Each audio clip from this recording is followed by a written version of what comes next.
They're pushing it over the top.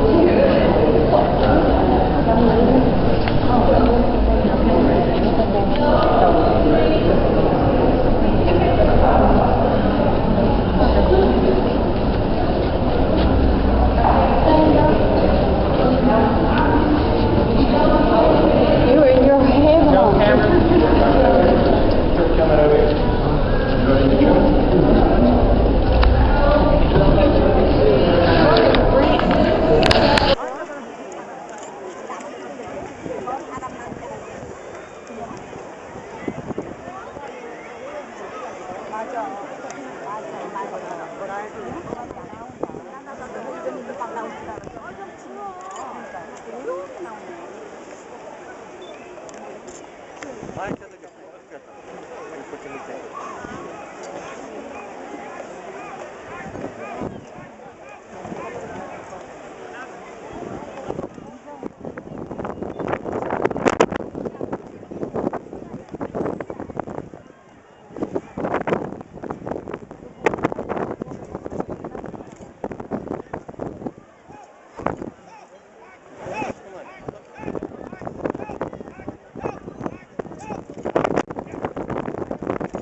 Prime Minister, you David Cameron. Yeah. Really? It's not Cameron. And he was a busy little beaster.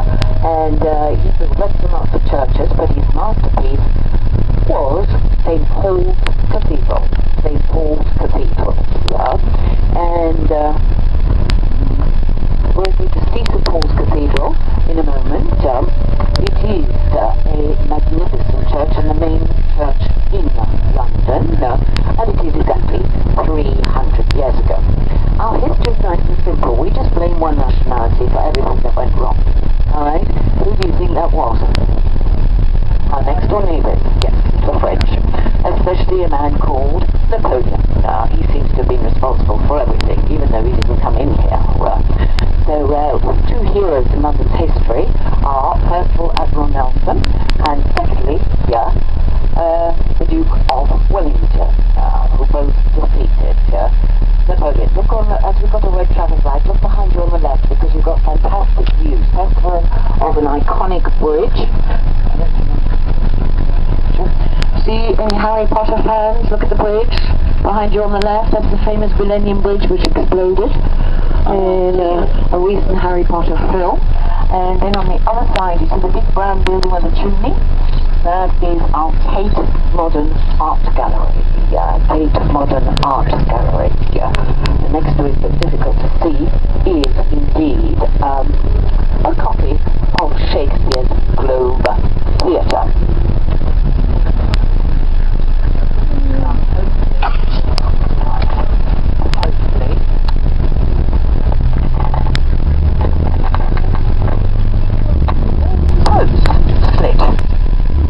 They mysteriously disappeared. And were made into meat pie, supposedly.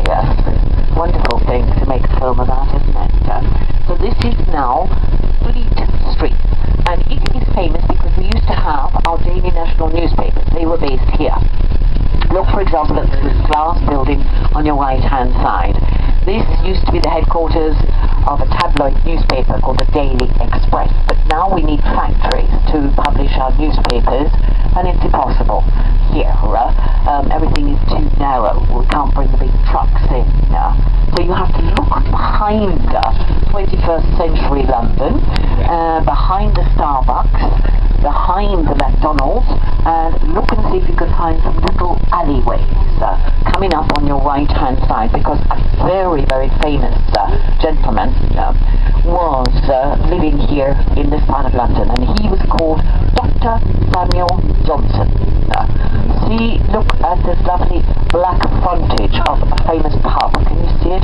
The old Cheshire cheese, and there's alleyways going up to the right-hand side.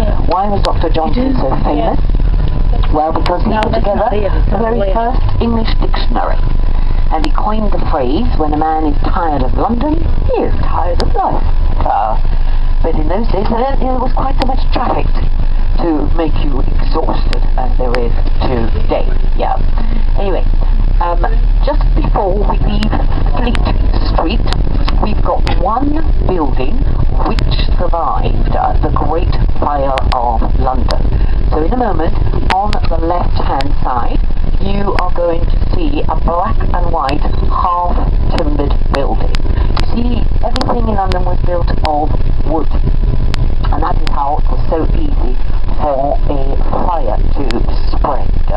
But we saw exactly where it started, and that was on the eastern side of the city. So look ahead on your left, and you see this black and white building. So that's one surviving building from the Great Fire of London. Okay, there it is. Then, just as we pass it, in the middle of the road is a column, and on top of this column is a winged dragon. This is the symbol of the City of London. This means we're exiting out of the city and we're coming into Westminster. Look at this building on your right with all the pointy arches. Very, very famous. It's our Royal Courts of Justice for major court cases that are non-criminal are tried in this complex on your right-hand side. Look on the right-hand side. So we've had quite a few sensational cases recently, but I don't see any television cameras, so must be fairly mundane today. So welcome to Westminster. Westminster, city named after Westminster Abbey. And those fans of Harry Potter, in a moment, on your right-hand side, you can see what is known as Australia House. And Australia House was used as the frontage in the films, the Harry Potter films, for the Gringotts Bank. Yeah, that's where they filmed it, here where it says Australia House. Australia House means Australian Embassy, the equivalent thereof. Now into the West End. When we talk about West End or Westminster, we mean the same thing. Western side, the original city of London. This is where we've got our entertainment areas. This is where we've got our shopping areas. You will see the buildings where we were. The Dome of St. Paul's, the building in the shape of a gherkin. There you are. You see that cigar shape. That's offices, modern offices, over on the left. And then on your right-hand side, of course, you see here the Palace of Westminster, but you'll get much better views as we go over the next bridge of Big Ben, the Palace of Westminster, and of course the London Eye, the London Eye, that big wheel that you can see on the right-hand side. For the moment, concentrate, see if you can see it, an enormous great fox on the right. Can you see the fox? Okay, you can't really miss it. Well, you can, there's a bus in the way. Yes, but there you are, on the right-hand side.